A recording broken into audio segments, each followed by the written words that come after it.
حضرت امام جلال الدین سیوطی فرماتے ہیں کہ حضرت عیسیٰ علیہ السلام قبر کے پاس سے گزر رہے تھے کہ قبر پر عذاب ہو رہا تھا۔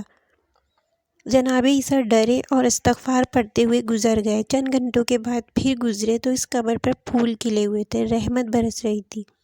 جناب عیسیٰ نے فرمایا، اللہ تو بے نیاز ہے، میری طاقت نہیں کہ تیرے کاموں میں بولوں، لیکن پھر بھی ابھی تو یہاں عذاب ہو رہا تھا۔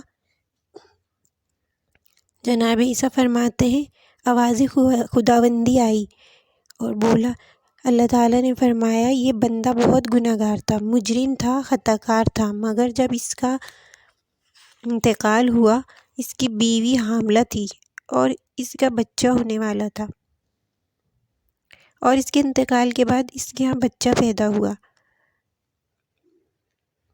آج اس کے بچے نے پہلی دفعہ مدرسے میں قدم رکھا ہے اور اس کو مدرسے میں قاری نے بسم اللہ الرحمن الرحیم پڑھائی ہے، تو اس نے توتلی زبان میں پڑھا ہے بسم اللہ الرحمن الرحیم۔ تو مجھے بتا، اس زمین پر اتنے چھوٹے بچے نے توتلی زبان سے اور بسم اللہ الرحمن الرحیم پڑھی ہے، تو اس زمین پر میں اس کے باپ کو عذاب دوں گا؟ فرمایا، اس نے ایک بار بسم اللہ الرحمن الرحیم پڑھا ہے، میں نے اس کی باپ کی قبر کو نور سے بھر دیا ہے اور اس کی قبر کو برکت سے بھر دیا ہے۔ اللہ کرے ہم سب کی اولادیں قرآن پاک پڑھیں، آمین۔